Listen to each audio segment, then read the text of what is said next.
Bien, ben je crois que c'est parti. Du moins, je suis en ligne. Alors, bonjour, bonjour, il y a quelqu'un qui vient d'arriver. Bonjour Tania, bonjour Tania. Sabrina, bonjour Sylvie. Voilà, on vient de se connecter. Je vois que vous vous connectez aussi, c'est parfait. C'est parfait. Bonjour, bonjour Sabrina. Un petit cœur, merci, ça fait du bien. Doris, bonjour Doris.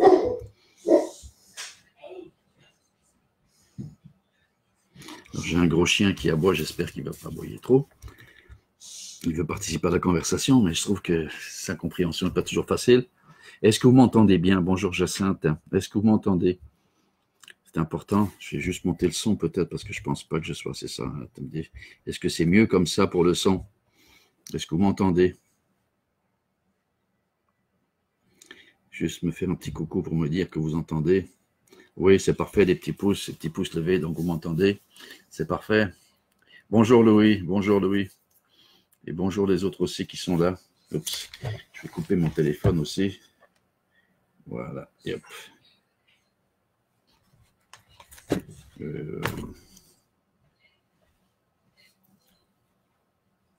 Voilà.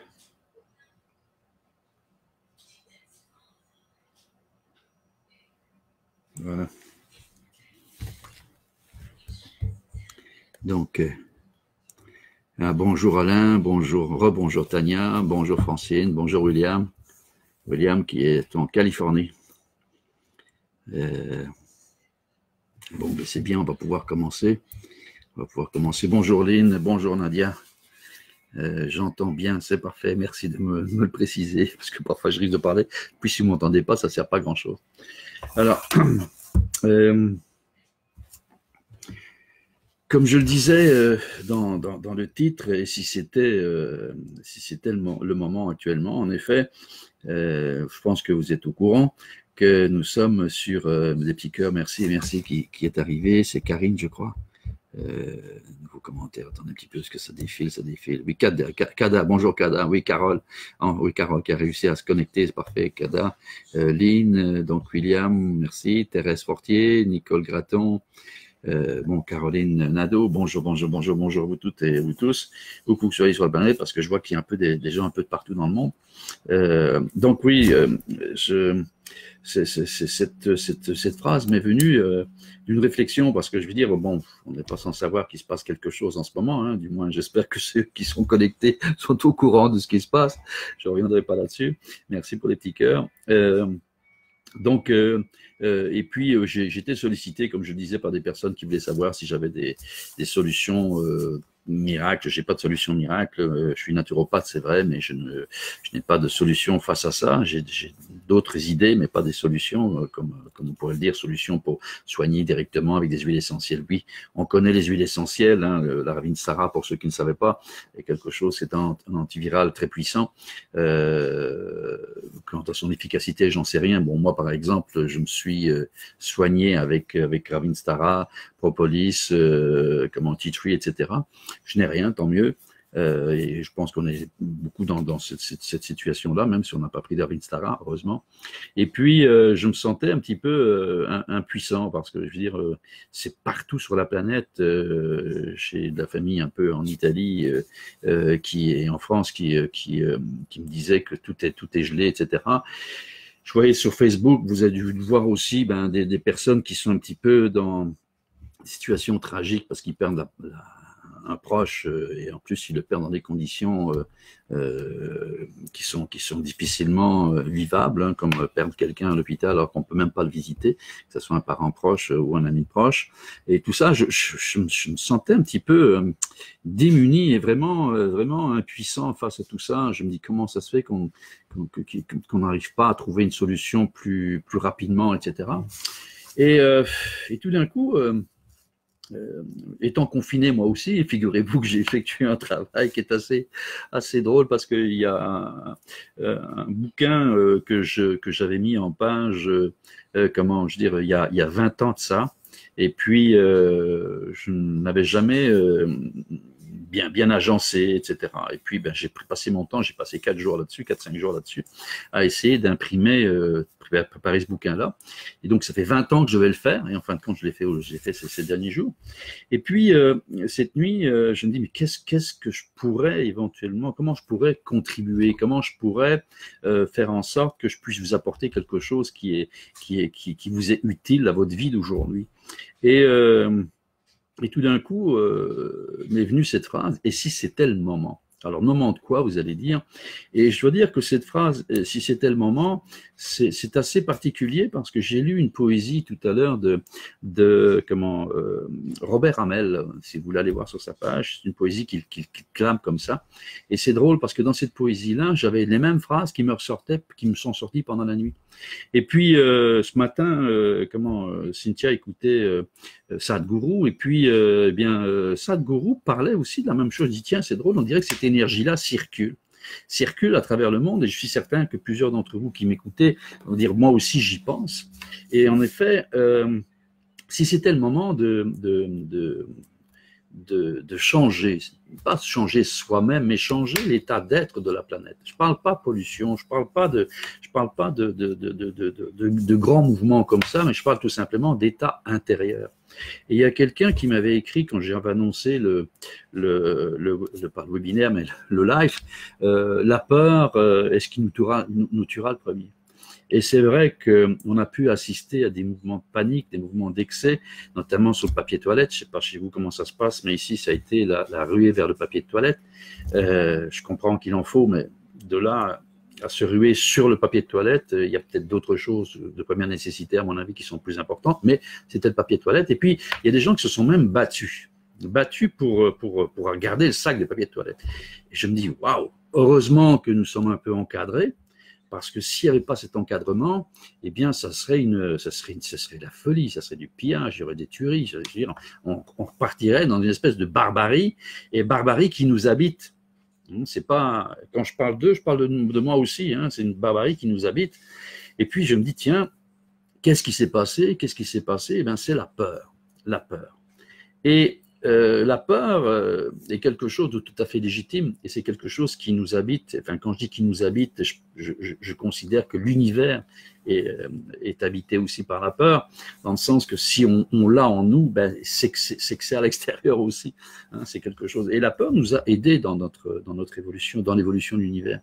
En effet, elle nous a aidés pour justement face au danger, face à avoir des réactions. Il y a un système d'alarme qui nous met face à des situations difficiles, et on réagit. Maintenant, pour revenir à l'espèce humaine, l'espèce humaine, en effet, quand on avait peur, ça veut dire qu'il y avait un danger de vie ou de mort, un peu comme maintenant. Je veux dire, il y a ce coronavirus, ce Covid-19, là, c'est dangereux parce qu'il tue. Et donc, la peur s'installe. Et si la peur s'installe et qu'on devient la peur, eh bien, c'est là que les excès sont possibles, là que toutes les déviances sont possibles. Et je pense que on ne se rend pas service.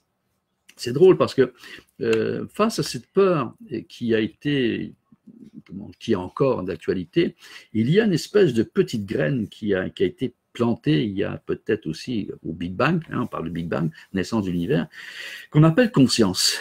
Et cette conscience, ça a eu beaucoup de mal à s'installer. Elle a développé pas mal de choses, notamment les inventions. Hein. Regardez un petit peu l'époque des cavernes avec aujourd'hui. Je vous parle à travers un écran, c'est quand même fabuleux de pouvoir se parler à travers un écran. Et puis, donc, on a fait des progrès, mais on dirait que la conscience de ce que l'on fait n'a pas été aussi évolutive. Or, je suis persuadé que c'est l'avenir, dans le sens que si on n'a pas la conscience de cette conscience, eh bien, en effet, comme l'a écrit je ne sais plus qui, en effet, c'est la peur qui nous tuera en premier. Or, aujourd'hui, on voit que du fait qu'on est à l'arrêt, la planète est à l'arrêt, eh bien, beaucoup de gens sont confinés chez eux, se demandent quoi faire. Alors, et je dirais que c'est une opportunité, à mon avis, qui ne se représentera plus. sauf une guerre, bien sûr. S'il y a une guerre, comme je disais, ben, c'est sûr qu'on risque d'être confiné. Mais là, on est en guerre entre parties, comme a dit un certain président, c'est vrai, mais je ne le vois pas tout à fait comme une guerre. Hein. Une guerre, on aurait des bombes qui nous tombent dessus, ça, je peux comprendre que c'est une guerre. Là, c'est pas une bombe, c'est un virus qui nous tombe dessus, mais qui nous confine à la maison et qui nous offre une opportunité. Moi, je vois une opportunité de faire un temps d'arrêt et de regarder où on en est. De regarder d'abord où on en est. Alors, c'est sûr qu'on peut regarder au niveau planétaire, hein, on peut regarder ça. Mais pour moi, c'est pas ça l'important. Et là, je vais vous donner trois clés. Trois clés qui, pour moi, sont indispensables à un changement d'abord intérieur et un changement au niveau planétaire, parce que on peut constater qu'il y a il y a beaucoup de bonnes choses sur notre planète. Hein. Il y a beaucoup aussi des choses qui sont leur pendant. C'est des choses, comme on parle de pollution, je parlais de pollution tout à l'heure, j'ai parlé aussi de famine, j'ai parlé de tristesse, de maladie, etc., de dépression. Tout ça, ça fait partie de notre planète. Hein. Et donc, trois clés pour peut-être... trois clés de réflexion pour vous amener peut-être à... Et ça, on a la possibilité, et ça, j'y crois. On est tous arrêtés, on peut écouter. On peut écouter par peur, oui, mais on peut écouter juste pour voir s'il n'y a pas autre chose que ce que l'on connaît. Que ce que l'on connaît, c'est une espèce de matrice dans laquelle on vit, et on se rend compte qu'on vit dans une matrice. Regardez, quand on bloque tout, tout est bloqué. On a l'impression qu'il n'y a plus rien. Or, il reste les humains. Il reste vous et moi, il reste les gens de votre entourage. Ces gens-là, je dirais que si enlevons toute la technologie, et pas tout de suite parce que sinon je ne pourrais plus vous parler, mais enlevons toute la technologie, on est entouré d'humains. Et humains avec qui nous avons des relations ou pas. Généralement, on croit avoir des relations, on croit échanger, on croit vivre, on croit partager, on croit, je veux dire, construire. En fin de compte, tout reste dans la matière. Il n'y a pas de construction de l'humain. Il n'y a pas de dire est-ce qu'on peut être plus que ce qu'on est actuellement. Est-ce qu'on peut, par exemple, comprendre que nous sommes unis. Moi qui vous parle ici du Canada, ben, quelqu'un qui est peut-être, je sais pas, en Algérie ou ailleurs, ben, je suis uni à lui et lui est uni à moi. Et en plus, lui est uni à d'autres personnes, avec William de Californie. On est tous unis. Ça veut dire quoi, être unis? Être unis, ça veut dire que on a de la bienveillance. On a comment je veux dire, de l'écoute, on a du partage, on a de la solidarité, on a de la fraternité. Il y a peut-être des gens qui n'ont pas la possibilité de nous écouter ici, par exemple, mais qui sont peut-être aussi dans un certain besoin. Et que, est-ce qu'on s'intéresse à eux? Sans doute que oui, il y a plein de gens qui s'intéressent à eux. Mais est-ce que c'est au niveau planétaire? Parce que moi, je crois beaucoup à cette pensée d'énergie. Je crois beaucoup au fait que si on est conscient que notre pensée agit sur le présent, eh bien, pouvons-nous être plus présents à ce présent par la conscience et élargir cette pensée à l'humanité? Que c'est bien sûr, moi, il me manque quelque chose, d'accord, mais est-ce qu'il y a peut-être d'autres personnes aussi qui sont autour de nous et qui ont des besoins auxquels on n'y pense pas? Et je crois à cette transformation d'énergie. Regardez un petit peu comment la peur comment je veux dire, circule dans le monde. C'est de l'énergie qui circule. Vous savez, je me suis laissé à me laisser surprendre moi-même. J'ai acheté aussi des rouleaux de papier toilette, pas beaucoup. Et puis je me suis dit, tiens, mais si tout le monde se rue sur le papier toilette et qu'il n'y en a plus, qu'est-ce que je vais faire? Ben là, heureusement qu'il y a d'autres solutions que le papier toilette. Là. Bon, il y a aussi on appelle ça, des barbouillettes, et puis on peut passer à la douche ou n'importe quoi. Donc il y a plein de solutions. Mais tout d'un coup, j'ai été pris par ça aussi. Je dis, oh, c'est drôle. Je peux me laisser embarquer, oui, on a fait un petit sourire, je peux me laisser embarquer par cette peur, par cette panique qui tout d'un coup me transforme de l'intérieur, transforme mes pensées, va transformer mes actions et va transformer mon être. C'est fou. Juste une pensée de manquer de papier de toilette. Vous voyez un petit peu l'impact que ça peut avoir. Alors si je ne suis pas conscient de ça, qu'est-ce que je fais? Ben, je panique aussi. Je panique aussi et puis je me rue sur le papier de toilette et je vais faire plusieurs magasins pour trouver le papier de toilette. Pendant ce temps-là, je fais quoi? Je cours après du papier toilette. Pensez que c'est le but ultime de la vie, de courir après du papier toilette. Hein? Vous croyez que tout ce qui nous arrive, c'est pour nous brancher sur le papier toilette? Non. Alors, je suis de tout cœur avec les personnes qui vivent, qui sont dans le deuil actuellement, parce qu'elles vivent un deuil due à cette maladie, enfin pas ce virus, mais je pense aussi à l'état d'être des personnes. Vous savez que quand on est en défense, et c'est la peur nous met en défense, eh bien notre système immunitaire ne fonctionne pas. Pourquoi? Ou fonctionne moins bien. Pourquoi? Parce que la peur, c'est un danger auquel on doit faire face. Et comment est-ce qu'on fait face au danger? C'est par la force. L'humain va se battre, il va fuir, il va rester figé éventuellement, parce qu'il y en a qui restent figés par la peur. Mais pendant ce temps-là, notre système physiologique, biologique et chimique se met en défense et oublie certains systèmes, comme les systèmes immunitaires. Il n'est pas alimenté. Pourquoi? Parce que ce n'est pas le moment de penser à ça. On a un danger immédiat. Le danger immédiat, c'est éventuellement nous faire arracher la tête par un ours. Ça, c'est un danger immédiat. L'effet virus, oui, c'est une peur, mais c'est une peur qui, en fin de compte, comment est-ce qu'on peut combattre avec les poings contre un virus? Ça ne marche pas.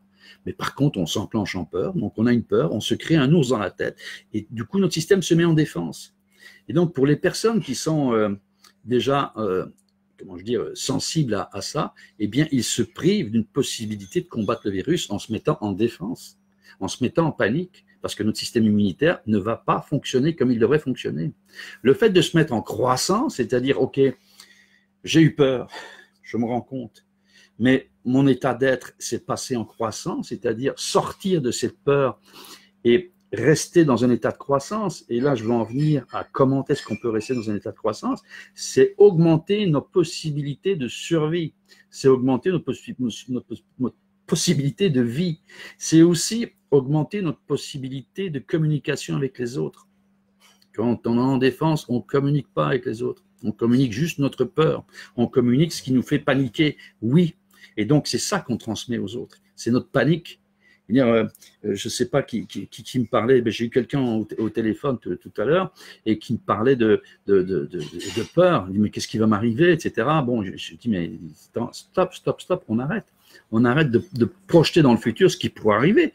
C'est peut-être pas ça qui va arriver. Regardons maintenant dans le présent, dans quel état je peux être pour me mettre, moi, dans mon corps, en état de puissance et en état de résistance face à ce qui se passe.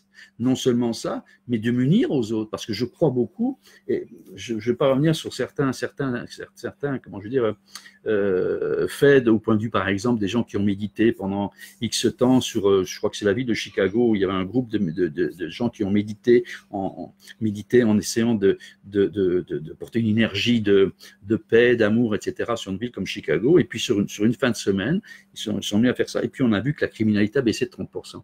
Donc je crois à cette énergie. La physique quantique nous parle que tout est énergie, donc on va arrêter de dire que ça n'existe pas, ça existe l'énergie. Nous sommes énergie, nous émettons des ondes, et quand je suis en peur, j'émets des ondes de peur qui vont être transmises à quelqu'un d'autre, qui lui va le prendre, ces cellules vont vibrer aussi, ils vont faire en sorte que lui se met en peur et on propage la peur. Il y a une peur mondiale pour l'instant, c'est une panique. Les gens paniquent, pas tous, heureusement, pas tous, mais les gens paniquent, et tout ça fait que la panique, ça entraîne une déficience de notre système immunitaire. Donc, est-ce qu'on peut changer ça? Est-ce qu'on peut se mettre en état de croissance? Et on peut, d'une façon mécanique, se mettre dans un état de croissance parce que parfois, on n'arrive pas, on n'a pas, comment dire, l'émotion qui vient avec ça. Mais par contre, on peut mécaniquement faire en sorte de sortir de cette matrice de peur et se créer autre chose. Comment est-ce qu'on peut faire ça? Et là, bon, pour les gens qui ne connaissent pas, moi je suis fondateur du magnétisme épigénétique. Qu'est-ce que c'est le magnétisme épigénétique? Eh bien, c'est l'union du passé et du présent et futur. C'est-à-dire que c'est l'union des sagesses anciennes. Tout ce qu'on a parlé sur les écoles des mystères, les écoles initiatiques, sur tout ce qui est occulte, tout ce qui est énergie déjà, par le passé on en parlait, tout ce qui est science, science entre guillemets, pour amener l'humain vers une découverte autre que celle qu'il connaît, donc vers un contact peut-être avec le divin, on peut appeler ça comme on veut. Donc tout ça avec les nouvelles sciences, et les nouvelles sciences, c'est neurosciences, épigénétique et physique quantique. Alors neurosciences, pourquoi? Parce que les neurosciences nous expliquent d'une façon très simple comment on fonctionne, comment notre cerveau fonctionne, comment est-ce que notre conscience fonctionne et comment est-ce que notre inconscient fonctionne. Parce qu'on fonctionne à 100% en mode inconscient. À quoi sert la conscience? Je vais vous en parler après. Et puis, la physique quantique, parce que la physique quantique nous dit que tout est énergie. tout est énergie. Donc, mes pensées sont énergie, comment je veux dire, ma façon d'être est énergie, mon corps est énergie, tout est énergie. Et l'épigénétique, pourquoi l'épigénétique? Ben, l'épigénétique, je veux dire, comment je veux dire, l'environnement. L'influence de l'environnement sur mon comportement cellulaire. Alors, pourquoi, si je suis en état de panique, je vais influencer mon voisin? Pourquoi, lui, s'il est en état de panique, il va m'influencer? Pourquoi, si la planète est en état de panique, pourquoi ça va m'influencer? Ça, c'est l'épigénétique. Donc, c'est très important au point de vue du mode de fonctionnement de l'humain. Et quand je reçois quelqu'un en consultation, la première chose que j'essaie de faire, c'est l'amener de défense en croissance. Pourquoi? Parce qu'on ne peut rien faire quand on est en défense, ou pas grand-chose. Donc, on ne peut pas l'aider, on ne peut pas modifier. Alors, j'ai des gens que je reçois dans toutes sortes de domaines, que ce soit la dépression, que ce soit des problèmes physiques ou physiologiques, etc. Donc, c'est dans tous les domaines. Et donc, j'essaie de faire passer de cette personne de défense en croissance. Comment est-ce que je fais ça? Bien, comme je disais, c'est de la mécanique. Mécanique, pourquoi? Parce que quand on est en défense, eh bien, notre corps produit des hormones, adrénaline et cortisol, qui sont des hormones qui vont avertir notre corps qu'il y a un danger. Alors, le danger est peut-être là, mais pour notre inconscient, ne fait pas une différence entre le danger là et un danger réel à l'extérieur. Donc, il va produire ça. Et pendant qu'il produit ça, donc c'est un état d'alerte, eh bien, il y a différentes fonctions du corps qui vont fonctionner moins bien, comme je parle d'ailleurs du système immunitaire, mais il y a aussi, comment je veux dire, notre cognition. Vous savez, la pensée, l'échange qu'on fait, c'est bien. Pourquoi? Parce que notre néocortex, vous savez, on a un néocortex ici, soi-disant, ça nous rend différents des animaux inférieurs, je plaisante. Eh bien, il est moins bien irrigué. Pourquoi? Parce que le système de défense fait qu'il ramène le sang vers l'intérieur du corps en cas de blessure. En cas de blessure, qu'est-ce qui se passe? Eh bien, si vous faites griffer par un ours, le sang va revenir vers l'intérieur du corps pour ne pas qu'on en perde trop. C'est de la mécanique, ça. C'est juste de la mécanique. Mais pendant ce temps-là, eh bien, système de réparation, on s'en fout, système immunitaire un peu, système digestif, ça marche pas très bien, etc., etc. Il y a beaucoup de systèmes qui ne fonctionnent pas. Et donc, quand on veut aider quelqu'un à ce qu'il se soigne, que ce soit mental ou physique, eh bien, ça ne marche pas quand on est en défense. Ça ne fonctionne pas ou c'est très lent, ça va être très long. Et pour vous donner un résultat de tout ça, des gens qui sont en dépression, par exemple, au bout de quelques semaines, eh bien, ils viennent me dire « j'ai des idées plus claires ». Et c'est pas faux, leur système, parce qu'en effet, le sang circule mieux, donc du coup, la cognition marche mieux. Donc, c'est pour expliquer l'effet d'être en défense par rapport à la croissance. Alors, comment est-ce qu'on passe à la croissance en état de défense en croissance d'une façon mécanique? Ben, c'est très simple. Quand je dis c'est très simple, il faut juste le faire. Le processus est très simple, mais il faut le faire. Si vous ne le faites pas, ben, je veux dire, il ne se passera rien. Donc là, je vous invite par rapport à la situation. Et ça va vous permettre aussi d'arriver à pouvoir créer autre chose, parce qu'on ne peut créer quelque chose qu'à partir du moment où on est en état de création. Quand on est en défense, on ne crée rien du tout, sinon de la peur, de la frustration, comment je dire, des excès, de la violence, c'est ça la peur. Donc, si on passe en croissance, on va pouvoir créer autre chose, et créer autre chose à partir de soi, parce que tout commence à partir de soi. Et comment est-ce qu'on va faire ça? C'est qu'on va utiliser ce qu'on appelle la conscience. Vous connaissez sans doute la conscience. Je plaisante, la conscience. Alors, pourquoi je parle de la conscience avec un petit peu d'humour? C'est parce que on a l'impression que cette conscience est toute puissante. Or, la puissance de la conscience, c'est un petit poids face à la planète Terre qui est l'inconscient. Alors, ce petit poids, eh ben, il a beaucoup de lacunes, notamment, il brûle beaucoup d'énergie. En effet, quand vous essayez de faire quelque chose en conscience, ne fût-ce que le fait d'aller à la gym, dites, bon, je veux maigrir, donc je vais à la gym, ben, je vais dire, première fois, ça va bien, deuxième fois, ça va bien, troisième fois, un peu mieux, et quatrième fois, ben, on va aller la semaine prochaine. Bon, ça, c'est la conscience. Tandis que l'inconscient, ben, il s'occupe de tout le reste, c'est-à-dire toute votre physiologie, et il fonctionne 24 heures sur 24, et heureusement, parce que votre cœur bat 24 heures sur 24, vos poumons respirent 24 heures sur 24, tout notre corps fonctionne 24 heures sur 24, et c'est lui qui s'occupe de ça. En plus, il nous génère 60 000 pensées par jour, vous voyez un petit peu comme il est prolixe, que par la conscience, ben la conscience, on est capable de produire des pensées, mais pas pendant très longtemps. Et la conscience n'a pas de mémoire. L'inconscient a 13,5 milliards d'années depuis le Big Bang jusqu'à aujourd'hui. L'inconscient existe. Donc, il a une expérience et une expertise de la vie, à sa façon, qui est quand même pas mal charpentée. La conscience, la seule expertise qui est là, c'est depuis notre naissance. Et encore, avec notre naissance, on est déjà avec des choses bien établies, comme les fameuses structures de l'âme, blessures de l'âme, comme dit Lise Bourbeau, rejet, abandon, humiliation, trahison et injustice. Hein, c'est nos 5 structures, et on est avec ça, et on est dans une matrice où ça fonctionne comme ça. Et avec tout ce que ça comporte, hein, le rejet, c'est quelqu'un qui va pas se mettre en avant, l'abandon, ça va être quelqu'un qui va être addict à quelque chose, la drogue, une personne, l'alcool, etc. C'est quelqu'un qui va être soumis à quelque chose et qui va souffrir parce que c'est pas facile. Si quelqu'un l'abandonne, ben il est mal. L'humiliation, ben c'est très souffrant parce que c'est une personne qui va considérer que le bonheur n'est pas pour elle. Alors, elle va essayer de contrôler le bonheur des autres, par exemple, et ce qui est assez fou, c'est qu'elle va contrôler le bonheur des autres jusqu'au moment où ils sont heureux. Et quand ils sont heureux, ça marche plus. Et la trahison, ben, c'est quelqu'un qui va vouloir contrôler son univers, tout ce qui l'entoure, de peur d'être trahi.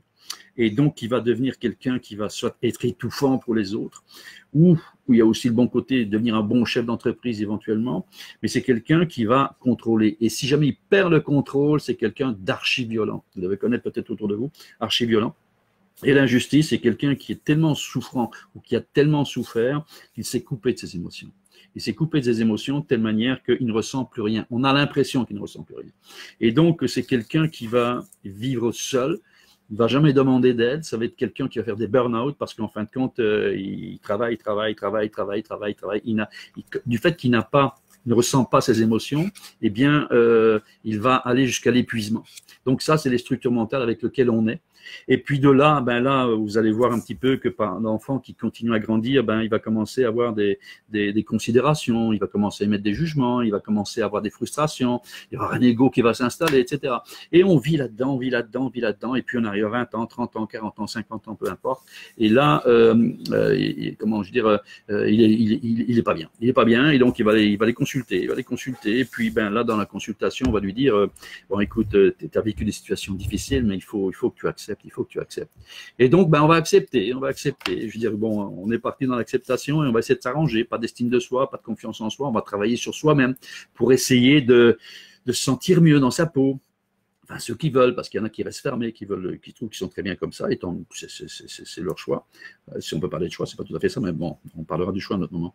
Donc, et puis, il y a des choses qui sont terribles, il y a des situations qui sont terribles. L'humain est capable de créer des situations terribles et de faire à l'autre des choses terribles, comme le viol, par exemple, c'est une abomination. Et puis, on va dire à la personne, la fille ou le gars, ben écoute, tu dois pardonner. Et on essaie de pardonner. Et certains arrivent. Et puis, en fin de compte, on arrive à la fin de la vie, et puis la vie a été quand même pénible et dure. Et ça, il faut savoir que l'humain est entièrement responsable de tout ce qui se passe. Moi, vous, tout le monde est responsable de ce qui se passe. Pourquoi? Parce qu'on se laisse emmener dans notre vie par l'inconscient, et qui, lui, c'est son mode de vie. C'est comme ça, la vie. La vie est une jungle pour lui. Donc, c'est comme ça. On crée une jungle. On donne une jungle, ben, il se passe ça.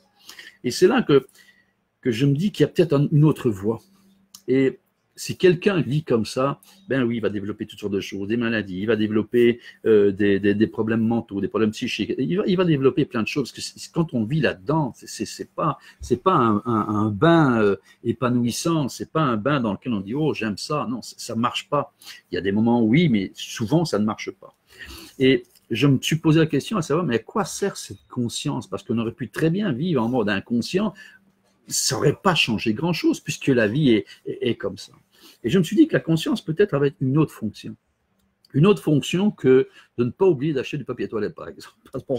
Une autre fonction que de faire sa liste d'épicerie. Une autre fonction que peut-être il est temps de changer l'huile de la voiture. Une autre fonction. Et cette fonction-là, est une fonction d'introspection. C'est-à-dire que je suis capable de regarder ce que je fais. Qu'un être inconscient ne regarde pas ce qu'il fait. Il fait, point à la ligne. Il ne pose même pas la question qu'il fait. C'est comme ça. Et donc, à partir de là, j'ai fini par comprendre que la conscience, face à l'inconscient qui génère nos hormones, qui produit ce qu'il veut, quand il veut, à un moment peu importe. Mais peut-être que la conscience était peut-être capable d'agir sur notre physiologie d'une façon mécanique, sachant qu'elle n'a pas de mémoire, sachant qu'elle brûle beaucoup d'énergie, et sachant que c'est un enfant qui naît pas avec une expérience zéro. Et donc, et j'ai pu tester moi-même, d'ailleurs, parce que si je vous parle de ça, c'est parce que je suis passé par là aussi. Et à un moment donné, je me trouvais dans une situation un peu un peu un néant, une espèce de down, une espèce de comment je veux dire, situation comme on peut connaître maintenant. J'étais pas confiné chez moi, mais tout près, tout comme. Et puis c'était un jour de mon anniversaire, j'avais 47-48 ans. Et c'était mon anniversaire, comme je disais. Et puis mes enfants, je les avais en garde partagée, donc c'était pas la semaine où je les avais, donc j'étais tout seul. Et je me dis, oh, c'est pas parce que je suis tout seul que bon, je vais faire ça plate. Hein. Petite musique, petite lumière, un petit apéritif, petite entrée, etc. Et je prépare tout ça, c'est sur la table. Et je prends mon apéritif. Et je regarde un peu autour de moi. Vous le voyez pas, mais enfin, si vous le voyez peut-être ici, j'ai des livres, moi, mais j'en ai plein autour de moi. Et je regarde tout ça, et puis je me dis, tout ça pourquoi? Je trouvais que le résultat était assez plate. En effet, j'ai lu des livres, j'en ai lu des livres, et puis je trouvais que pour me retrouver là, comme ça, je venais de fermer un restaurant en plus avec une partenaire, soit. Et puis je trouvais ça un peu plat. J'aime tout ça pour ça. Là, je dis bon, stop, on arrête là, parce qu'on ne va pas commencer à parler là-dessus. Là. Je veux être joyeux, hein, pour mon anniversaire. Et donc, et puis je me dis une autre question, et si je devais mourir là maintenant? Et je vous demande à vous de vous poser la même question. Si vous deviez mourir là maintenant, ça changerait quoi? Qu'est-ce que ça changerait? Et je veux dire que c'est bien qu'on soit en temps d'arrêt parce que c'est vraiment une question à se poser. Dans votre vie, peu importe l'âge que vous avez, est-ce que ce qui se passe maintenant dans votre vie, posez-vous la question, je suis pris par le coronavirus et puis dans une semaine je suis mort, qu'est-ce que ça changerait dans ma vie? On sait mais dans la vie des autres. Alors c'est sûr que j'ai des enfants aussi, je me suis dit, bon ok, mes enfants vont perdre un papa. Qui n'a pas perdu un papa ou qui ne perd pas un papa? Souvent, c'est le cas. Un papa ou une maman, hein, bon. Je sais pas, bon. Et donc, ouais, ça changerait pas grand-chose par rapport à la vie. Et puis, je me dis, bon, mes amis, bah oui, sans doute qu'il y en aura certains, du moins j'espère, qui seraient un peu peinés par mon décès, qui me feraient une belle épitaphe, peut-être. Vous savez, on dit toujours des belles choses quand les gens sont morts. On aurait pu le dire dans leur vivant d'ailleurs. Et donc, et puis tout simplement, je me dis, bon, ok. Mais je dis stop, parce que je me voyais partir et je pensais que j'étais ni triste ni joyeux, mais j'aimais pas ce genre de conversation avec moi-même. Et c'est drôle parce que je veux dire, en fin de compte, c'est une conversation qu'on n'aime pas avoir avec soi-même. Pourquoi? Parce qu'il y a la peur de la mort. Et donc, c'est quelque chose qui nous dérange et qui fait qu'on veut parler du vivant et non pas de la mort. Alors, je dis, bon, très bien. En attendant de mourir, tu as envie de faire quoi? Et en effet, posez-vous la question, en attendant de mourir, vous voulez faire quoi? Et là, je me suis dit, je ne sais pas si vous allez avoir la même réponse que moi, mais moi, à ce moment-là, j'ai une réponse, et si je m'occupais de moi? Je venais de constater que j'avais 47 ans ou 48 ans, je ne sais plus. J'ai fait plein de choses. Hein. J'ai fait plein de choses dans ma vie. Je ne vais pas vous expliquer tout ce que je fais parce qu'on est parti pour 2 heures avec ce que j'ai fait. Eh bien, je croyais m'être occupé de moi. Je croyais que j'avais fait plein de choses pour moi. Et puis, j'avais couru. Du théâtre. J'ai eu une école de théâtre, j'ai eu 2 théâtres à moi, j'ai des magasins bijouterie fantaisie marocaine dans la région parisienne, fait de l'import-export en bijouterie fantaisie, j'ai eu une entreprise de désamiantage, j'ai une entreprise de porte-fenêtre. J'ai fait plein de choses sans vraiment penser à moi. Dans le sens que j'avais l'impression que je devais faire des choses, courir après des choses, de l'argent notamment, et puis que le reste suivrait. C'est-à-dire qu'il n'y avait pas grand-chose à faire pour m'occuper de moi, juste faire. Et ce que j'avais oublié, ben, c'était d'être. Être. Qui n'avait rien à voir avec le faire. Alors, j'avais lu plein d'ouvrages. Je vous ai dit que j'ai joint Sagesse ancienne avec Science d'aujourd'hui. J'avais plein de bouquins. Alors, sur l'être humain. J'en ai plein, plein, plein. Mais est-ce que je l'avais appliqué à moi-même? Est-ce que j'avais cherché des clés pour moi-même? Je croyais que oui. Eh ben non.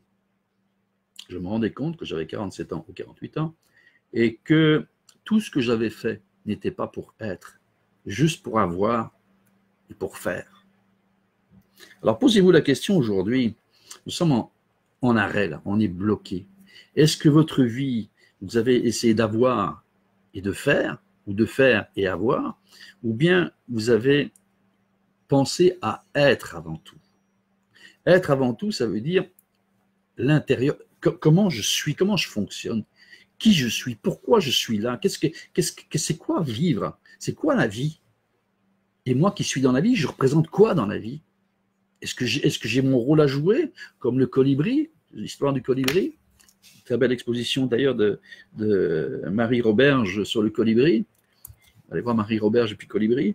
Et puis, est-ce que vraiment j'ai pensé à ça? Ou bien je me suis juste concentré sur le fait de courir après quelque chose? J'ai eu une vie, une enfance un peu difficile, avec des parents violents. Et je dois dire que ça n'a pas été facile pour moi de vivre à travers ça, violent. Enfin bref, et je veux dire que je n'ai rien contre mes parents. Hein. Il n'y a rien à pardonner pour moi. Parce que je veux dire, ils ont fait au mieux de ce qu'ils pouvaient. Ce sont des êtres humains comme moi. Et ils ont fait au mieux de ce qu'ils pouvaient, au mieux de ce qu'ils pensaient devoir faire. Même si c'était à travers la violence. Ils avaient connu ça eux aussi. Donc ils croyaient que c'était ça aussi. Donc là-dessus, pour moi, c'est réglé. Et puis, mais quand je suis parti de chez moi, j'ai cru que j'allais faire en sorte que j'allais découvrir le bonheur à travers faire et avoir. Bien sûr, être. Je suis intelligent, c'est ce qu'on me dit, j'espère, je suis intelligent.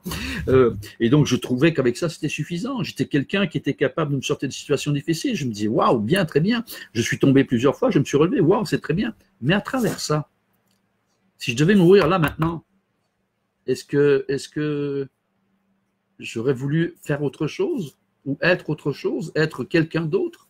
Je pense que oui. Regardez ce que je fais aujourd'hui. Je le fais avec beaucoup de passion et d'amour. Et j'ai trouvé cette passion-là il y a 15 ans. Et je veux dire que je me sens très bien. Je me sens très bien parce que je me sens colibri et faisant juste ma part et que je partage avec vous. Et je me dis qu'aujourd'hui, il y a peut-être une possibilité pour que ce partage aille plus loin, que vous puissiez aussi partager et faire en sorte que vous, moi et l'humanité, on adopte une autre façon d'être avant de chercher à avoir et faire. Et comment est-ce qu'on peut faire ça? J'en viens, parce que sinon, moi, je suis parti pour pas mal de temps. C'est que j'ai compris qu'on pouvait mécaniquement se générer ce que j'appelle des hormones de croissance. Et je pense que la conscience a cette faculté de générer des hormones de croissance à sa façon. Mais la conscience est capable de créer à partir de rien que l'inconscient n'est pas capable. L'inconscient, c'est son expérience qui l'amène à créer les choses. Comment je veux dire, tout son vécu, ça donne ça. Mais partir de rien, non. La conscience, oui. Je prends un tableau qui est blanc, un tableau qu'on veut peindre, qui est blanc. J'ai des pots de peinture. Dans les pots de peinture, il n'y a pas ce que je vais dessiner. Il n'y a pas ce que je vais peindre. C'est juste de la peinture. Et puis l'artiste, avec sa conscience, il va prendre le pinceau, etc. Et puis il va créer quelque chose. Donc ça, c'est la puissance de la conscience. Et à partir de là, je reviens à mon histoire. Qu'est-ce que je vais faire maintenant en attendant de mourir? Et si je m'occupais de moi? Et là, je me suis dit, mais comment est-ce que je peux m'occuper de moi? Et je me suis dit, tiens, quand je suis amoureux, est-ce que l'autre a de l'importance? Répondez. Est-ce que quand vous êtes amoureux, l'autre a de l'importance? Oui. Bon.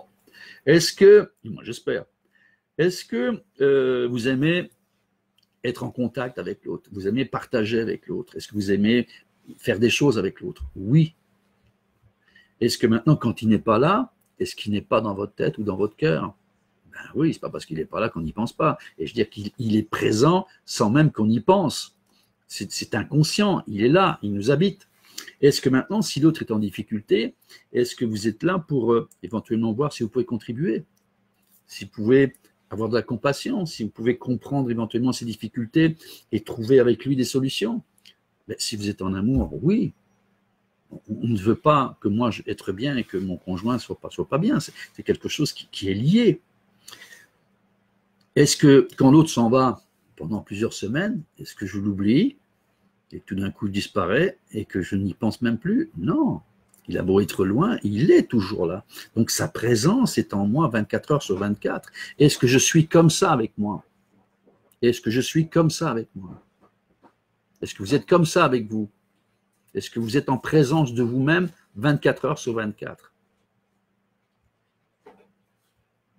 Moi non, je ne l'étais pas. Je ne sais pas, répondez-vous franchement, c'est le moment, vous êtes en confiné, il n'y a rien qui presse, il y a juste vous et vous. Est-ce que vous êtes en permanence avec vous? Consciemment? Non. Donc, je me suis dit, ok, mais comment est-ce que je peux faire avec moi? Et là, j'ai trouvé dans les neurosciences une structure qui me permettait d'être en amour avec moi, mais d'une façon mécanique, au début. Je dis bien au début. Parce que le tout, c'est que notre inconscient qui s'occupe de notre survie, de réparer et de prolonger l'espèce, ce sont ses seules préoccupations. Donc, survie, réparer et prolongation de l'espèce. À tout prix. Survie, à tout prix. Ça entraîne toutes sortes de choses.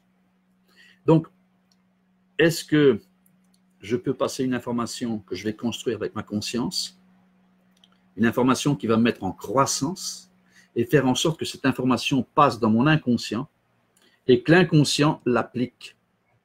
La puissance de l'inconscient, planète Terre. La puissance de ma conscience, ben c'est très limité, c'est un petit poids.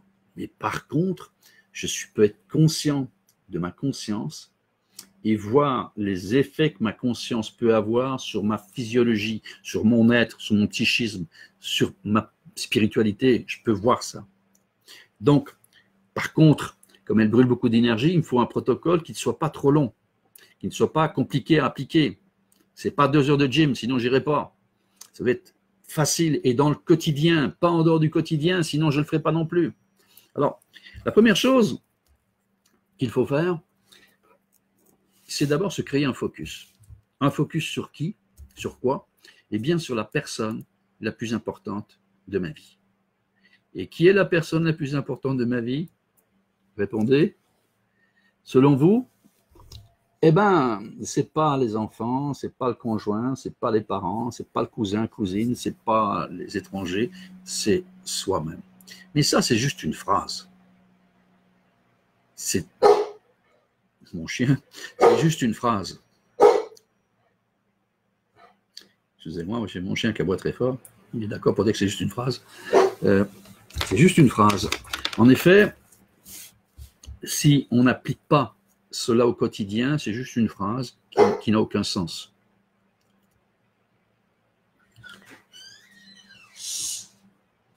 Juste un instant. S'il te plaît, tu peux le mettre dehors. Merci. Voilà, parce que sinon, il va toujours m'interrompre. Donc, c'est juste une phrase qui n'a aucun sens si je ne la vis pas. Donc, je vais créer un focus sur la personne la plus importante de ma vie, qui est moi. Comment? Les neurosciences nous expliquent ça, en créant un focus. Pourquoi un focus? Parce que la conscience fonctionne par focus. Alors là, mesdames, vous savez très bien que la légende nous explique que vous êtes capable de faire plusieurs choses en même temps, n'est-ce pas? Confirmez-moi. Et que un homme comme moi, ben c'est une chose à la fois. Bon, je vais vous le laisser. Je vais vous le laisser, bon, parce que disons qu'un homme, c'est une chose à la fois, une femme, c'est 3-4 choses en même temps. Oui, je vais même jusqu'à 3-4 choses, je vais plus loin. Eh bien, face à l'inconscient, ça ne représente pas grand-chose. Il fait des millions de choses en même temps et en simultané. Nous, la conscience, c'est du séquentiel. On fait une chose, puis on fait l'autre. On fait une chose, puis on fait l'autre. On n'est pas capable de faire ça en séquentiel, ou très peu. Oui, on est capable de téléphoner, de conduire une voiture. C'est vrai, mais c'est dangereux. Et encore, ce n'est pas la conscience qui conduit, c'est l'inconscient. La conscience va s'arrêter au téléphone, et puis l'inconscient va conduire. Mais seulement, comme les sens sont occupés par autre chose, ben, il y a un danger qui peut survenir. Bon, bref. Donc, c'est une chose à la fois. Et donc, je vais créer le focus en posant une question. Et ce focus-là, je dois le créer et prendre l'habitude de le créer à partir du moment où ma conscience est active. Quand est-ce que ma conscience est active? Eh bien, elle est active à partir du moment où je suis conscient. Et quand est-ce que je suis conscient? Ben, le matin, par exemple, pour ceux qui se lèvent le matin, il y en a qui se lèvent l'après-midi, mais à partir du moment où je me réveille. Et là, je vais mettre en place un système qui, dès que je suis éveillé, eh bien, ma conscience va donner une information à mon inconscient pour dire « je suis la personne la plus importante de ma vie ». Comment je vais faire ça? En me posant une question très simple. Donc, je viens de me réveiller, il est le matin, il est 8h, 7h, 6h. Je sors des brumes et je me pose une question, comment est-ce que je me sens? Alors, là, attention. Parce que la conscience, au point de vue vitesse de réaction face à l'inconscient, imaginez-vous une ligne de départ, j'ai une Ferrari F40, ou je ne sais pas laquelle, enfin une Bugatti, il y a une Bugatti Veyron, archi rapide, de 0 à 100 en 3 secondes, et puis ma conscience, eh bien c'est un âne, et je suis assis sur l'âne. Et le tout, c'est d'arriver le premier au bout. Alors croyez-moi, face à une Bugatti, eh bien, je ne suis pas sûr d'arriver le premier. Donc, pour empêcher que la Bugatti démarre, il faut que je trouve un moyen, un subterfuge pour démarrer avec mon âne sans que la Ferrari ou la Bugatti démarre. Comment je fais ça? Je me pose une question, comment est-ce que je me sens? Et je pars sur une grande respiration, tout de suite. Et j'observe ma respiration en conscience. Prenez une grande respiration, on cale un peu et puis on relâche l'air, mais doucement, doucement, plus doucement que la respiration, doucement, doucement, doucement, doucement. Et j'observe ce qui se passe en conscience. Et bien là, ma Bugatti, elle n'a pas pu partir. Parce que si elle partait, elle m'aurait dit, bon, ben, je suis fatigué, je passe dormir, oh, il est trop tôt, oh, j'ai mal ci, j'ai pas ça, mais je fais... Bref, ça, c'était la Bugatti. Mais moi, je suis parti avec mon chameau, avec ma conscience.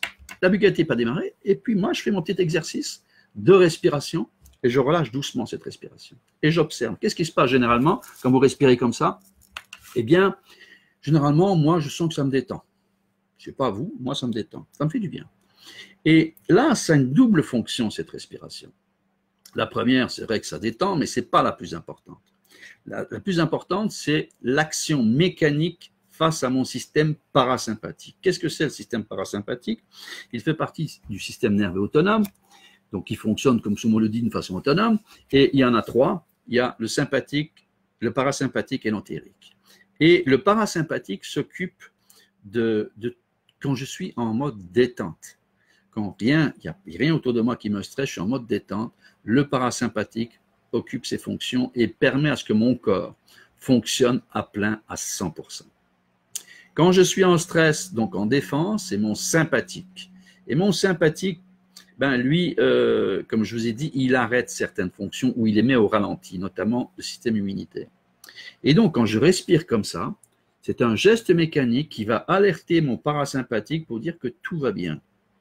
Alors, comme je suis en défense depuis pas mal de temps, et que c'est devenu quasiment chronique dans mon état d'être, eh bien, il ne va pas s'activer comme ça. Il est juste alerté. Alors, imaginez-le, il est chez lui, dans un beau fauteuil, avec les pieds en éventail, puis il regarde la télé, et puis on frappe à la porte. Toc, toc, toc, votre respiration. Ben, il va se dire, tiens, on frappe à la porte. Mais il ne va pas aller ouvrir. Ça fait des années qu'on n'a jamais frappé à la porte. Il dit, ça va être le vent, il laisse passer. Donc, qu'est-ce que je vais faire? Je vais reprendre une seconde respiration. Je reprends une seconde respiration. Et là, même chose, j'expire lentement et j'observe ma respiration. Eh bien, là, ça fait la deuxième fois qu'on frappe à la porte.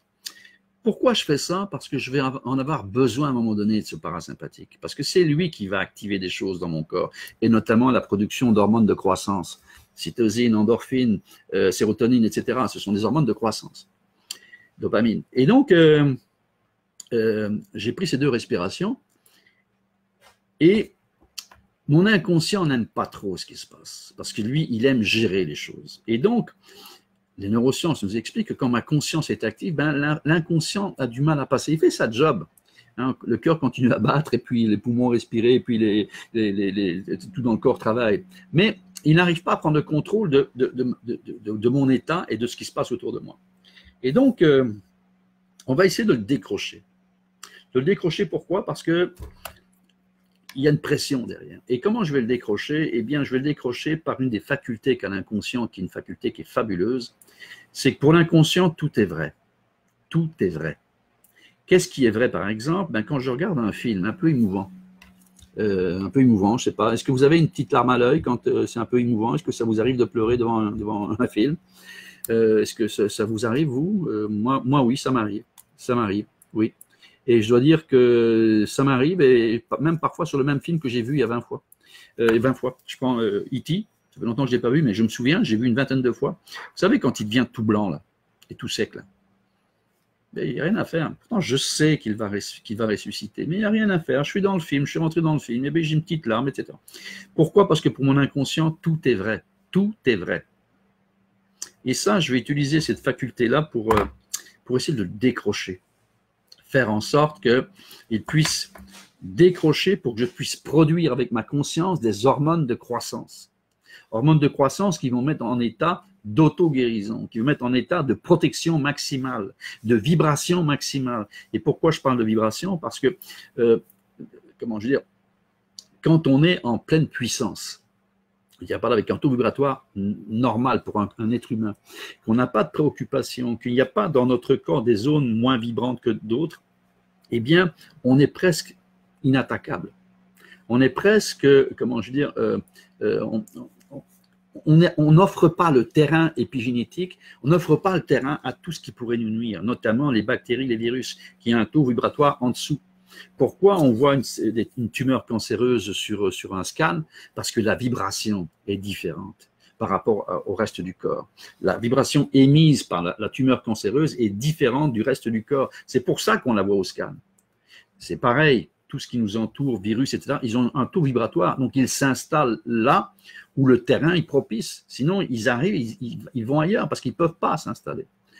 Ça, c'est la théorie et la pratique des énergies. Ça fonctionne comme ça. Donc, je continue. Je voudrais faire en sorte que mon inconscient ne passe pas. Donc, qu'est-ce que je vais faire? Eh bien, je vais créer une fausse situation, mais que je vais jouer comme la télé. Parce que de vous à moi, le film, c'est un film, hein, c'est juste un film. Si vous le revoyez 20 fois, c'est toujours le même film, il va se passer les mêmes événements. Mais pour notre inconscient, ça va être chaque fois quelque chose de nouveau aussi en embarque dedans. Donc, qu'est-ce que je vais faire? Je vais créer une situation qui n'existe pas pour le mettre en état d'alerte maximale. Et puis, vous allez voir qu'est-ce qui va se passer. Et là, qu'est-ce que je vais faire? Je suis dans mon lit, je viens juste de me réveiller, comment je me sens, respiration, respiration, et tout d'un coup, je vais me mettre en état d'alerte en me posant une question qui est terrible. Est-ce qu'il y a un ours dans ma chambre? Alors, quand je parle d'un ours, je ne parle pas d'un petit ours, hein, je parle d'un vrai ours, un type grizzly, là. Qu'est-ce que je vais faire? En prononçant ces mots et en jouant le jeu, en regardant, en écoutant, en niflant, ça doit puer un ours. Je viens de mettre en état d'alerte maximal mon inconscient. Pourquoi? Parce que s'il y a un ours, il connaît le danger. Il connaît le danger, je peux me faire arracher la tête par un ours. Donc, je le mets en état d'alerte maximum et je joue le jeu. Si je ne joue pas le jeu, il ne va pas marcher. Je fais mon film. C'est un vrai film. Et là, une fois que j'ai bien regardé tout ça, respiration de soulagement, il n'y a pas d'ours. Et là, mon inconscient qui était parti pour me shooter adrénaline, cortisol, augmentation de la puissance musculaire, augmentation de la respiration, ben là, tout d'un coup, il se calme et il sort de là. Il n'y a pas de danger. Il continue son travail. Et ces quelques secondes où il va sortir de là, je vais tenter avec ma conscience de me produire des hormones de croissance. Comment je vais faire ça? Ben, c'est simple. Je vais me poser une question en me disant qu'est-ce que je vais faire maintenant pour me faire plaisir. Alors, bon, pas m'acheter une voiture, pas partir en croisière. Non, non, non, là, maintenant. Qu'est-ce que je vais faire maintenant pour me faire plaisir? Et je vais vous parler de moi. Ça va être plus simple, parce que sinon je vais partir dans toutes sortes de choses, mais je vais parler de moi. Ce qui me fait plaisir, c'est que tout d'un coup, je sens que ma vessie est pleine et je dois faire pipi. Qu'est-ce que je vais faire pour me faire plaisir? Eh bien, je vais faire pipi. Et là, il y a une parole magique que l'on dit rarement avec intention et avec reconnaissance. Je vais vous demander, par exemple, de m'offrir un cadeau virtuel. Tiens, je vais prendre cette petite boule. Supposons que vous m'ayez offert cette petite boule. Je la prends. OK? Je la mets là. Et on continue notre conversation. C'est plate, hein? Vous ne trouvez pas que c'est plate? Vous m'offrez un beau cadeau, là. Et puis, en fin de compte, il est posé là. Et on continue la conversation. Eh bien, si c'est plate, c'est exactement ce que l'on fait avec soi-même à longueur de jours, à longueur de mois, à longueur d'années. Tout ce que l'on fait pour soi, c'est comme si ça n'avait aucune valeur. Alors, vous étonnez pas que votre corps, il n'arrive pas à faire ce qu'il doit faire. Vous n'avez pas de gratitude, on n'a pas de reconnaissance vis-à-vis de soi-même. C'est rare, ou de temps en temps. Et c'est, si on n'a pas cette reconnaissance-là, on n'existe pas dans notre vie. C'est l'inconscient qui existe, mais pas nous avec notre conscience. On subit notre vie, parce que c'est lui qui l'organise. Si maintenant, vous m'offrez ce même cadeau, et je le regarde, je dis « Waouh, merci, wow, c'est gentil de m'offrir ça, c'est une belle intention, merci, j'adore ça, merci, merci. » Vous savez, je suis en train de vous dire merci et j'ai des frissons qui me parcourent mon corps. Des frissons, ça veut dire quoi? Ça veut dire que je suis en train de me shooter des hormones de croissance, rien qu'avec ce merci, parce que j'en prends conscience. Et ces hormones de croissance, ça fait du bien. Ce sont des messagers électrochimiques qui parcourent mon corps et j'ai 50 000 milliards de cellules dans mon corps. Ces 50 000 milliards de cellules sont averties que tout va bien. Et en plus, non seulement tout va bien, mais j'ai un plaisir. Et ça, c'est youpi les filles, je parle des cellules. Youpi les filles, c'est du plaisir. Et là, je viens de me provoquer des hormones de croissance. Mon corps a besoin de ça. Je vais faire pipi. Et en faisant pipi, ben merci Giulio, ça fait du bien, merci Giulio. Qu'est-ce que je vais faire maintenant pour me faire plaisir? Ben, je vais aller me faire un café. Vous savez, en tant qu'Italien, le café, je suis naturopathe, mais on ne m'enlèvera jamais mon café. Et qu'est-ce que je fais? Je vais à la cuisine et j'ai une machine Nespresso avec des capsules, etc. Et les capsules, je vous dirai quoi faire avec les capsules pour ne pas prendre le gaz qu'il y a dedans. Et j'ai des tasses en verre. Pourquoi des tasses en verre? Vous savez, ça me fait plaisir de regarder ce café couler dans ma tasse, cette mousse montée, ça me fait plaisir. Merci Giulio, merci Giulio, je prends du temps pour moi et prendre ce plaisir-là. Vous savez, chaque fois ça me donne des frissons quand mon café coule et puis que je le prends, c'est bon. Le tout pour les capsules, c'est de laisser quelques minutes pour le gaz qui est à l'intérieur s'échappe. Parce que si on le prend tout de suite, le gaz, c'est pas très bon pour la santé. Mais le gaz, au bout de quelques minutes, il s'échappe. C'est un gaz qui est très volatile. Donc, merci Giulio. Qu'est-ce que je vais faire maintenant pour me faire plaisir? Je vais aller me doucher. Pourquoi me doucher? Ben parce que j'aime bien être propre. Vous, je sais pas, mais bon, moi, oui. J'espère que vous aussi. Je vais me doucher. Vous savez, j'ai toutes sortes de produits, notamment un shampoing. Eh bien, ce shampoing-là, et je suppose que pour vous, c'est pareil aussi, ce shampoing-là, je l'ai acheté en regardant les ingrédients. Il ne faut pas ci, il ne faut pas ça, etc., etc. Mais pour qui je l'ai acheté? Pour moi. Est-ce que je peux me dire merci d'avoir acheté ça pour moi? Quelque chose qui me convient et que je prends soin de moi? Est-ce que je peux prendre conscience que je prends soin de moi et me remercier du soin, de l'attention que je me donne? Et quand je suis sous la douche, que je mets ce shampoing sur mes cheveux et que je me frotte mes cheveux, que je fais ça, vous savez, mais merci Giulio, j'aime bien ces petits massages, j'aime bien ces petits massages. Merci Giulio. En plus, l'eau qui coule est à la bonne température. Et pas trop chaud, pas trop froid, c'est ma température. Est-ce que je peux me dire merci de m'occuper avec autant d'attention? Je suis pas en train de me brûler, je suis pas en train de me frigorifier sous la douche. Là. Je suis en train d'avoir la bonne eau qui me coule avec un shampoing que j'aime, qui me fait du bien. Est-ce que je peux prendre conscience que tout ça, c'est de l'attention, c'est de l'amour que je me donne? Est-ce que je peux regarder cet amour-là et me dire merci? C'est très puissant à ce moment-là, ce qui se passe en vous. Est-ce que vous générez comme hormone de croissance? Merci pour les petits cœurs. Généré comme hormone de croissance, eh bien, ça fait du bien. C'est là que votre corps est en train de changer toute la physiologie interne, toute la chimie interne, tout l'état, l'état vibratoire, tout ça, on parle de vibration aussi. La vibration dans laquelle vous vous mettez. Vous donnez de la puissance à votre système immunitaire, qui tout d'un coup a toute la puissance d'opération. et de faire ce qu'il a à faire pour éliminer tout ce qui ne convient pas à votre corps. Pourquoi je parle de ça? Parce que c'est vraiment l'élément essentiel d'être en amour avec soi-même. Et de prendre conscience que dans la journée, eh bien, on se fait un paquet de choses pour soi dont on ne regarde pas généralement ce que l'on fait, qu'on considère comme acquis et qui fait que ça n'a aucun effet, que si on prend conscience de ça, vous commencez à devenir la personne la plus importante de votre vie et la personne qui va vous aimer le mieux dans votre vie. Parce que, contrairement à quelqu'un qu'on connaît et qu'on aime, on est avec lui, mais on n'est pas à l'intérieur de lui. Bien sûr, on peut voir les effets, on peut voir la vibration.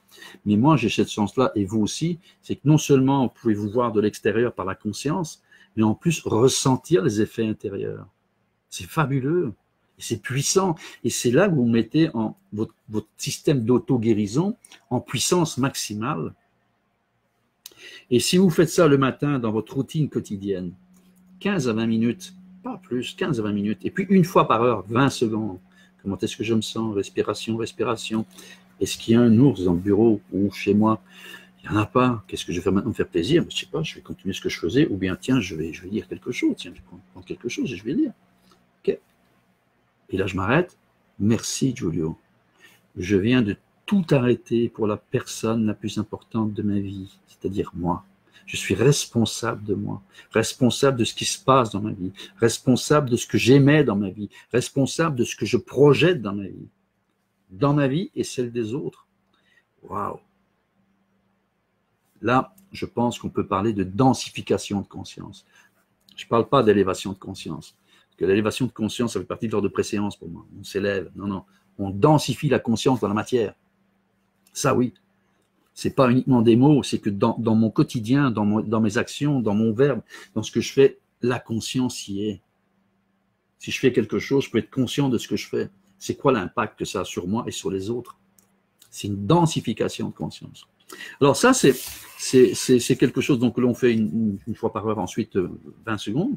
Et ensuite, le soir, au lit, comment est-ce que je me sens? Respiration, respiration. Est-ce qu'il y a un ours? Avant de vous endormir, vérifiez, hein, c'est plus sûr, vérifiez. Et puis, repensez à ces quelques fois où vous êtes aimé dans la journée. Et puis dire, tiens, oui, tiens, le matin, ça m'a fait du bien, ce café, ce petit déjeuner, cette douche, les vêtements, j'ai pris 5 minutes où j'ai regardé par la fenêtre, où j'ai pensé du temps à moi, j'ai médité. Merci, moi. Merci, moi, d'avoir pris ce temps-là pour moi.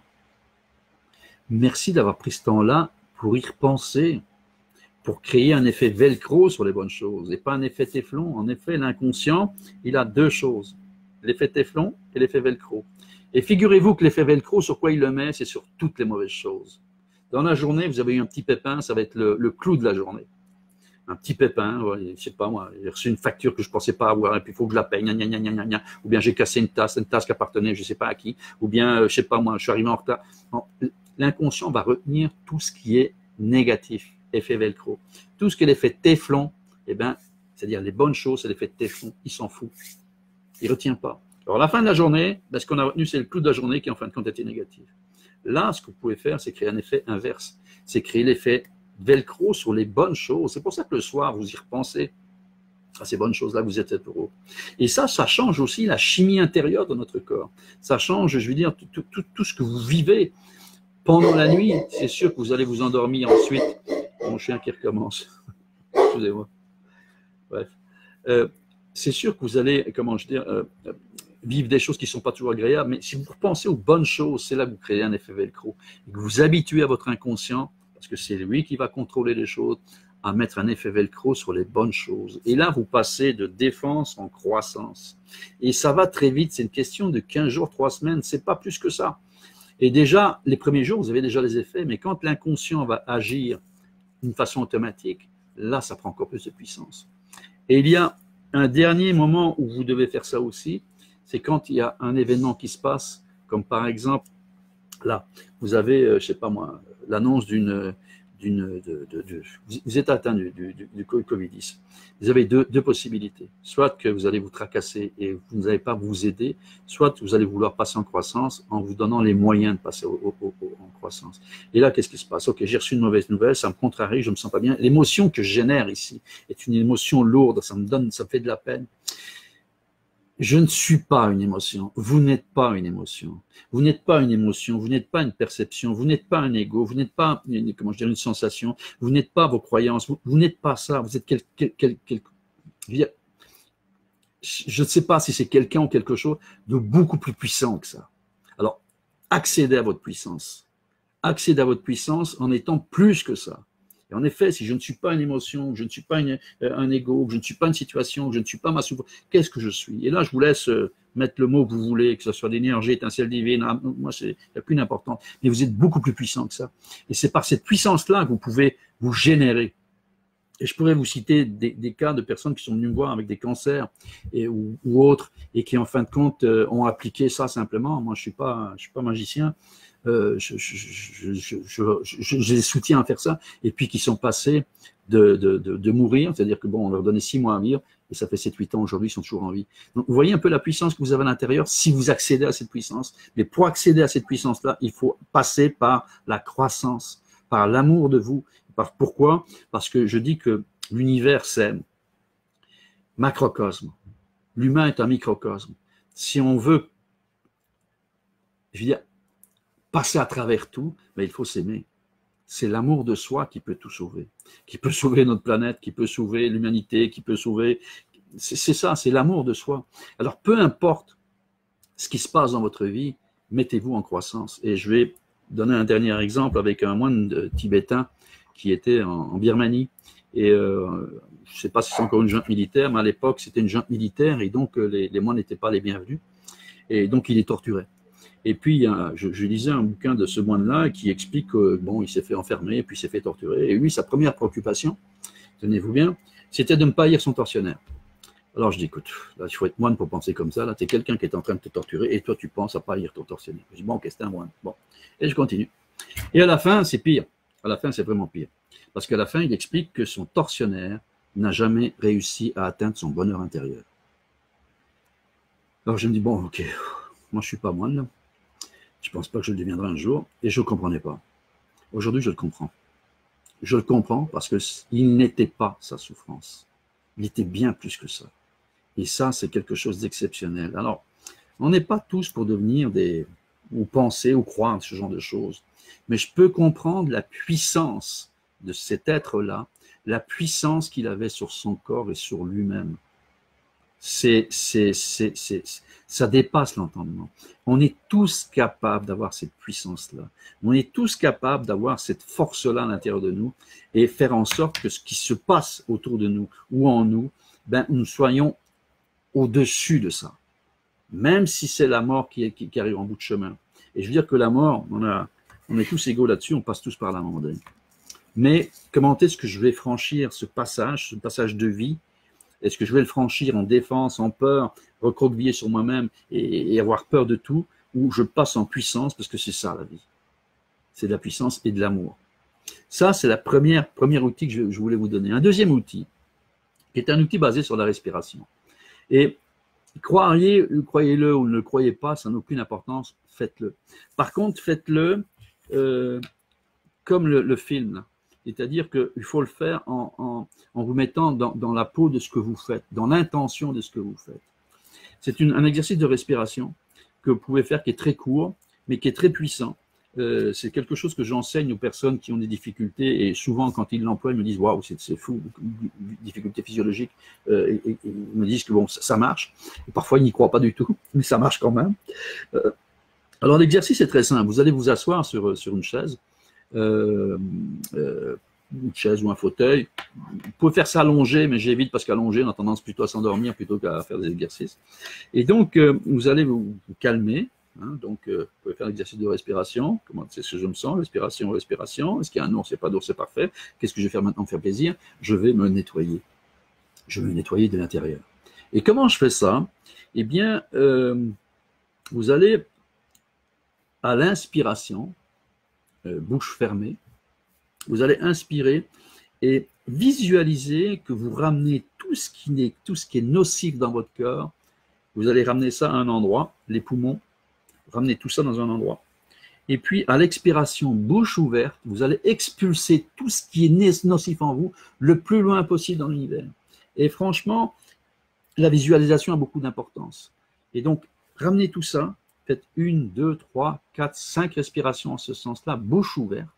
Ensuite, bouche fermée, inspiration et expiration, vous allez attirer à vous tout ce qui peut vous donner une bonne santé, tout ce qui peut réparer, tout ce qui doit être réparé chez vous. Et pourquoi je dis ça? L'univers est composé de plasma à 99%.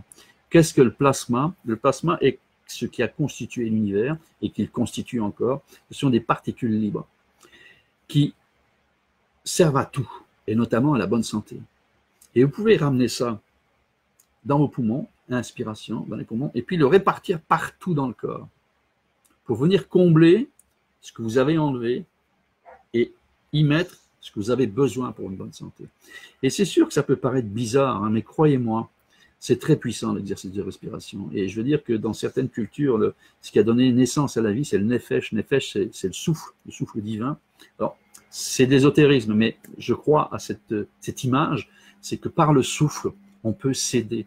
Par le souffle, on peut modifier des choses en soi. Le tout, c'est de, comme un enfant, avoir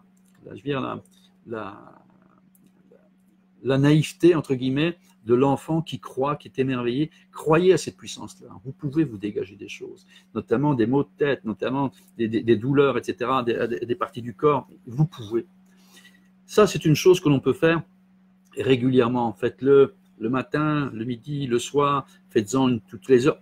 Peu importe. Ce qui est important, c'est que autant de respiration, d'évacuation, autant d'inspiration, de vous charger dans cette énergie-là et de ces particules-là. C'est important d'avoir l'équilibre. Ça, c'est une chose. Une troisième chose qui peut être intéressante, puisque je veux dire, on a du temps, on est confiné, c'est prendre une page où là, vous allez marquer les choses que vous n'aimez pas spécialement en vous. Et alors, soyez honnête, soyez authentique, soyez intègre, et puis indiquez les situations, par exemple, vous dites, tiens, il s'est passé telle chose, là j'ai répondu, ou j'ai fait l'hypocrite, et puis vous marquez ça, ok. Et puis, voyez, faisant une centaine de situations comme ça. Et si vous n'en avez pas 100 dans votre passé, c'est pas grave, regardez dans votre quotidien aujourd'hui, ce qui se passe dans une journée, c'est quoi qui s'est passé vis-à-vis de moi-même. Par exemple, est-ce que je joue l'autruche? Est-ce que je suis authentique vis-à-vis de moi-même? Est-ce que je me cache? Est-ce que je respecte mes valeurs? Est-ce que je me tiens pour moi-même? Par exemple, me tenir pour moi-même, c'est que si je dois prendre une médication, est-ce que je suis régulier dans ma médication? Ben non, dès que j'oublie. Ok, très bien. Donc, je suis authentique avec moi-même et ça veut dire que je ne me tiens pas pour moi. Est-ce que s'il y a des choses à changer, je les fais pendant 3-4 jours et puis je ne le fais pas? Ça veut dire que je ne me tiens pas pour moi. Et c'est important de se tenir pour soi, parce que si vous ne tenez pas pour vous, il n'y a personne qui peut se tenir pour vous. Quand je dis ça, c'est vraiment être engagé vis-à-vis de vous-même. Et est-ce que je suis responsable? Est-ce que je me sens responsable ou je suis toujours en train de blâmer l'autre, blâmer la situation, blâmer les autorités, blâmer... Est-ce que je suis en train ou alors je suis responsable de moi pour dire, moi aussi j'ai ma part à faire. Je suis un colibri. Vous connaissez l'histoire du colibri, pour ceux qui ne la connaissent pas, je vais vous en parler très brièvement. Il y a un feu de forêt.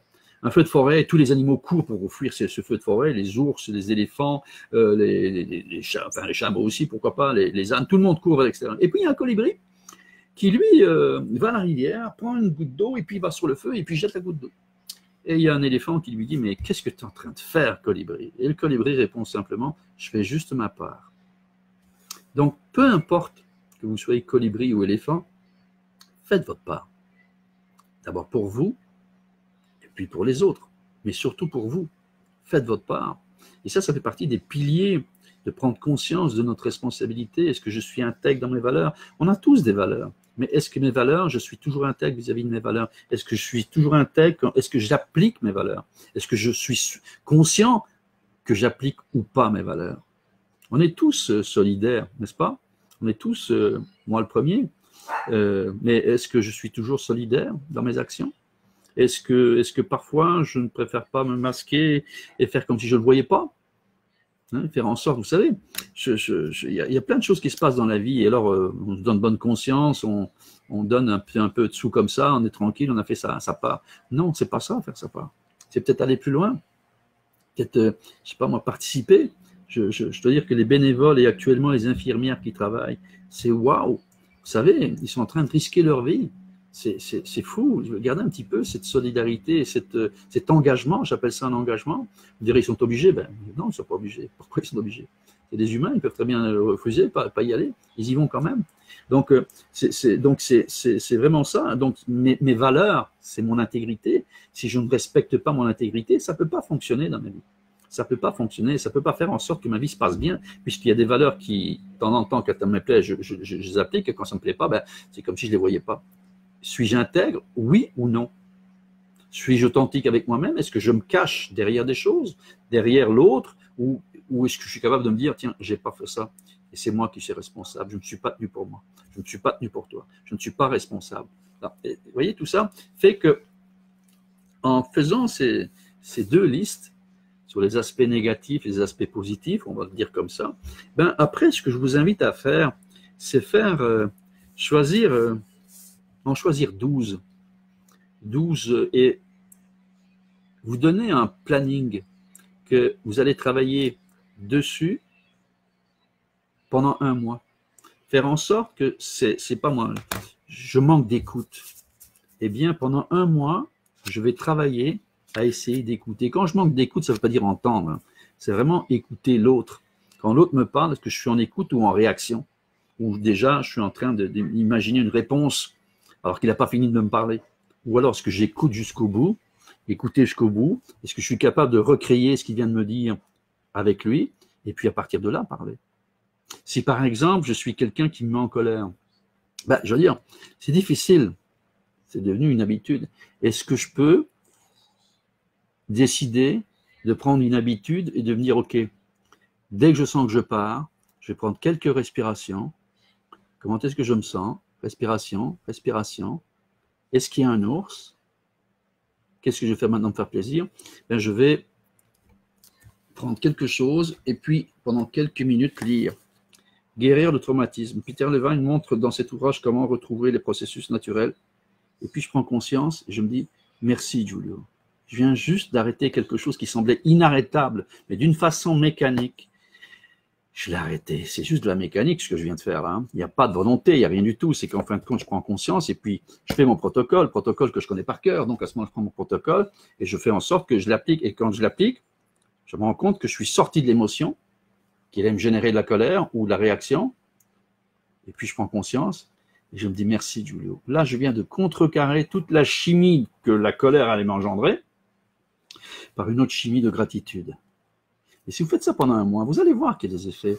Et ça va vous permettre de changer peut-être votre vie, les communications que vous allez avoir avec votre tiers, avec vos proches, etc. Et puis peut-être vous dire, tiens, je suis en train de faire ça comme travail depuis des années.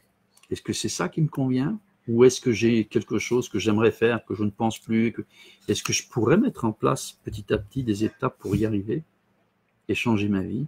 Et être, avant de courir pour avoir et faire, et changer. Et c'est là que je veux dire que si c'était le moment de mettre ça sur la table et de faire en sorte que l'humanité entière se pose cette question-là. Et l'humanité entière décide ou fait un choix de dire, OK, l'important, c'est d'être.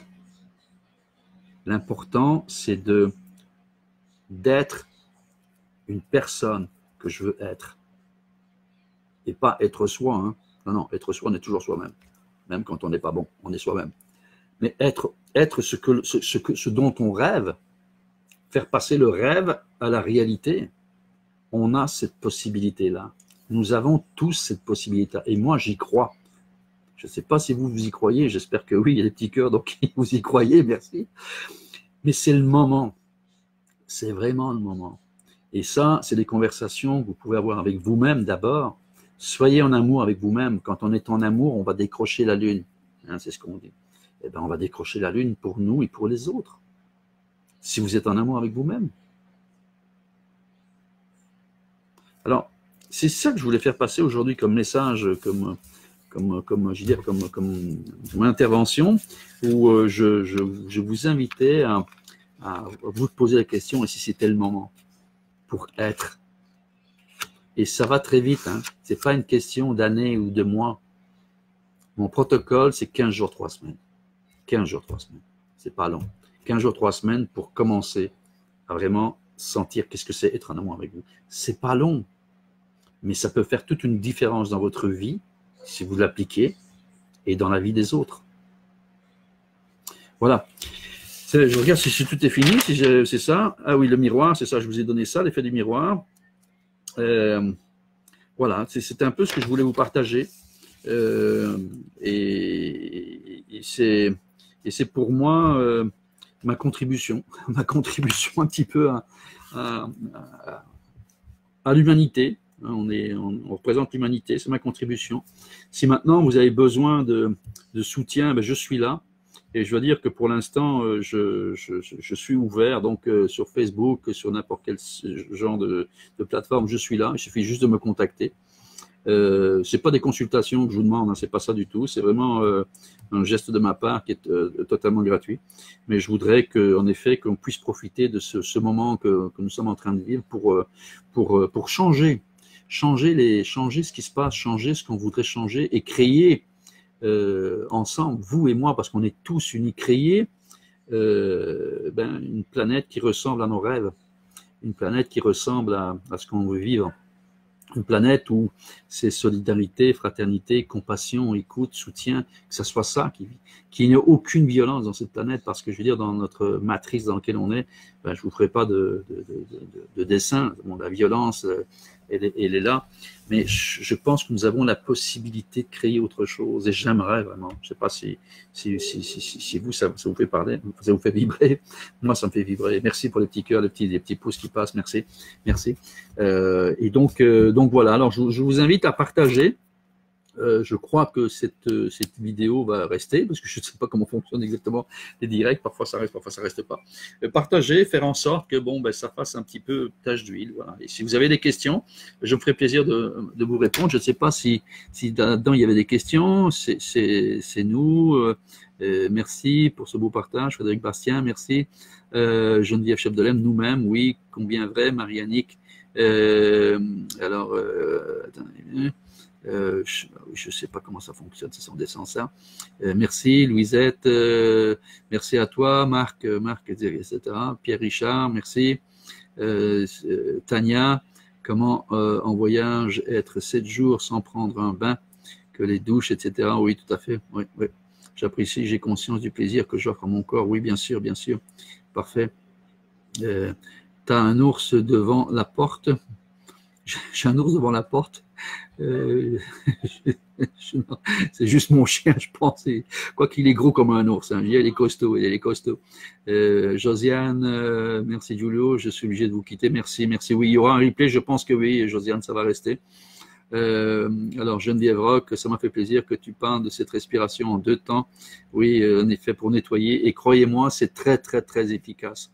C'est très efficace. Petit colibri pour la contribution, oui. Merci, c'est apprécié. Tout est possible. On doit, oui, rendre l'impossible possible. Et j'y crois. J'y crois en cette possibilité, mais on ne peut réussir ça que quand on sera unis. On ne peut pas faire ça. On peut faire ça entre nous comme ça, mais c'est la planète entière, on est 7 milliards, donc on peut très bien modifier 7 milliards. Et il ne faut pas être 7 milliards pour modifier, il paraît qu'il y a un certain pourcentage, c'est 6 ou 7% des personnes qui basculent. À ce moment-là, le restant de la planète bascule, c'est un peu le 100e singe pour ceux qui connaissent l'histoire, ou sinon je vous invite à aller la voir. Merci Bing. Merci Thérèse Fortier, tu es merveilleux d'avoir. Merci Thérèse. Merci Pierre, merci Micheline. Merci Louis, merci. Mais écoutez, je vous embrasse tous et puis à très bientôt. Et puis pensez à être en croissance, en amour, en gratitude vis-à-vis de vous-même. La clé est là, c'est l'amour de soi qui vous donnera l'amour des autres et l'amour de l'univers. Merci à vous. Bye bye, à très bientôt. Bye bye. Merci pour vos petits cœurs, merci.